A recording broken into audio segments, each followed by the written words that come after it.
Happy holidays, everyone. Today we're going to diverge a little bit from our typical subject matter, and we're going to look at a conical burr grinder for grinding coffees, and the show starts now. Well, I'm going to add this in ahead of the main event, and this is the old coffee grinder from the good old days. It is of a Krups brand, although I've had it Greeked out because I don't use it for a coffee grinder because it's not very good. It's a blade type, and I thought it was a Braun for the last probably 40 years, 30, 35 years, and that's an accurate account of how old this is. It's just a blade grinder, and it will grind up coffee beans, no doubt, but there is no consistency in the grind. And it's all controlled by how long you hold the little top down. And as you can see, it's worse for the wear.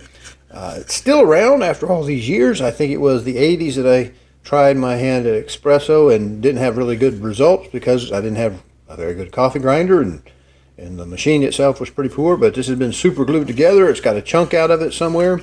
But what I've been using this for is a spice grinder in my sausage making videos.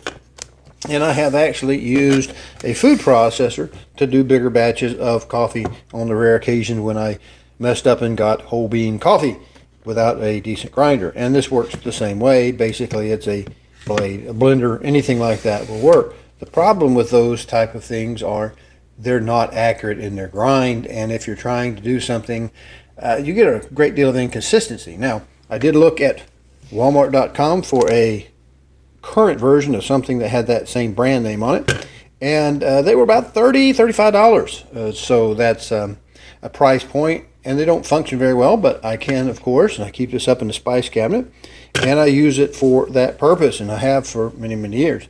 Today we're going to look at a coffee grinder that I think is much better for consistency.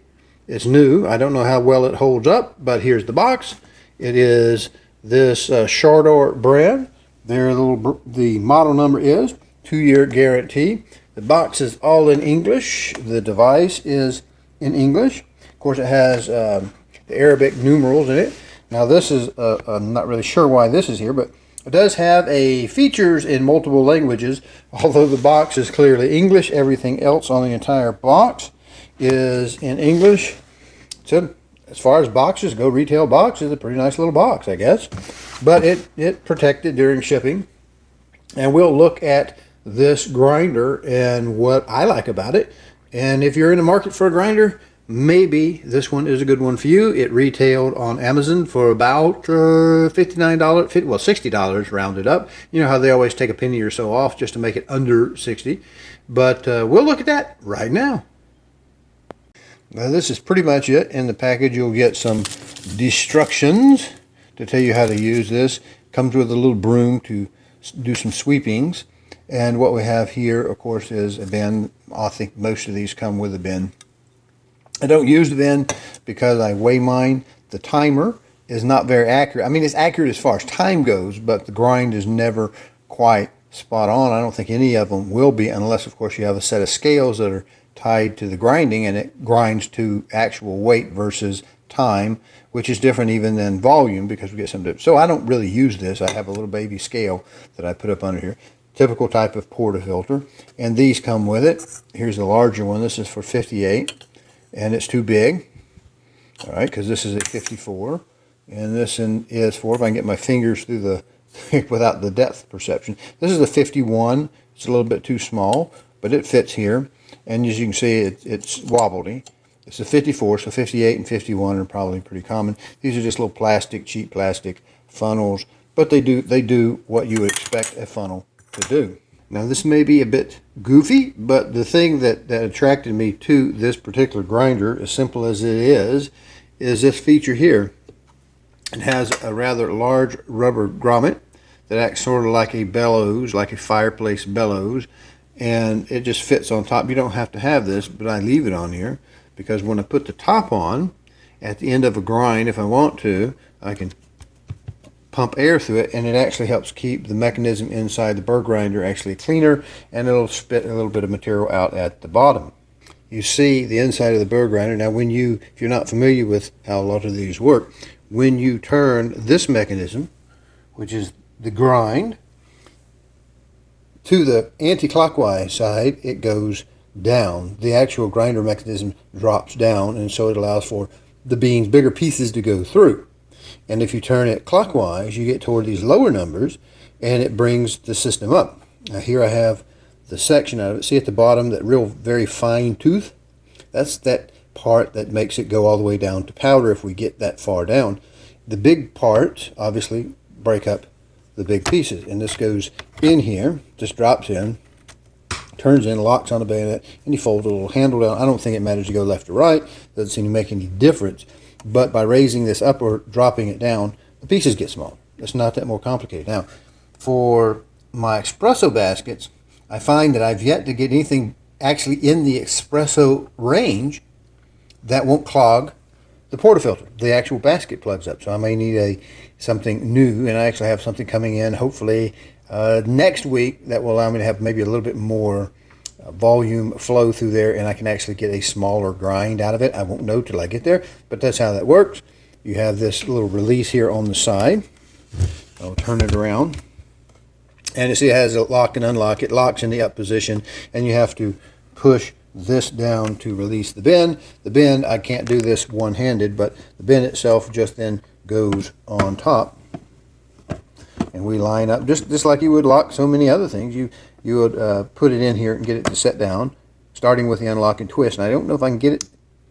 Yes, too much friction. I'll have to have two hands to turn it further clockwise until we hear it click and the little lever pops up. With the bin installed, we can see that it has basically a distribution cone around it, which helps the beans fall inside. They don't always grind all the way, and even when it stops spitting stuff out, sometimes we have a little piece hung up. It's not a big deal, but you can pour the coffee. I have a little bowl here. Now, you probably thought I spilled those beans, pun intended, spilled beans on purpose. But here's something that I have it unlocked. You can actually take that off and see them sitting in there, because at the bottom of the unit, it has some little shutters. And the little shutters will allow you to take the a full bin off and actually dump the beans back into the container or the bag or whatever. I have a bag. These came out of that bag right there. No plug intended. But yeah, you can pull this off. You may have to then dump the ones that are in the grinder back in the bag separately, but the grinder is not real heavy, so that's a nice little feature. I don't know that all of them have that. Some, I'm told, that if you take the bin off, they just fall straight through because there's nothing to stop it. It's just a cup with a hole in the bottom with little bayonets or whatever we have to lock the bin on. If you like this content, please go to calldeltosell.com, find the tab that says on YouTube, click it, and it'll open up a page of QR codes. There you can use a smartphone to scan and get to the YouTube page, or you can just mouse over and click it on a PC. There you'll be able to subscribe to this little button over here and click the notification bell so that YouTube will notify you. Thank you.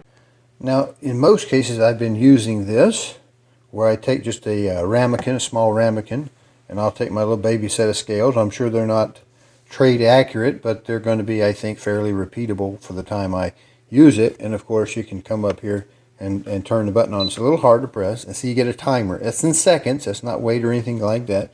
And you go up or down.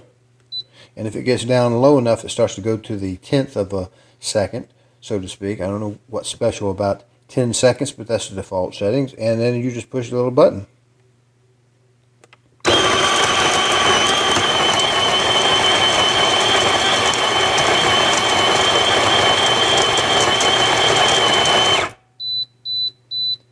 Now we got 9.5 grams out of a 10-second burst, but remember the unit itself was clean because I've had it apart. Now if we take it and we push, we should get a little bit more out of it from blowing the residual in there. And now we've got a perfect 10 grams of coffee with that setting on the bar. The lighting's not ideal, but you can see it's right at the bar before espresso. Pretty easy to operate. Again, you might want to either, if you're a measure by volume, you'll get a dirty grinder, if you don't change the setting, to be fairly repeatable, you know, within reason. But it's just not rocket science. But what I liked was that little puffer top on it to help clean out. And sometimes if you're just a cat's hair shy, you can just go ahead and give it a little push and see if you can't get a little bit more out of it by moving the dust. Of course, it won't be there next time when you do a grind. At this point, I have no idea if 6.5 seconds at this setting will give me the rest I need down here to be 19 grams, but we're going to do it anyway just to show you that you can add a little bit more, and you can always spoon out a little bit if it's not quite accurate enough for you.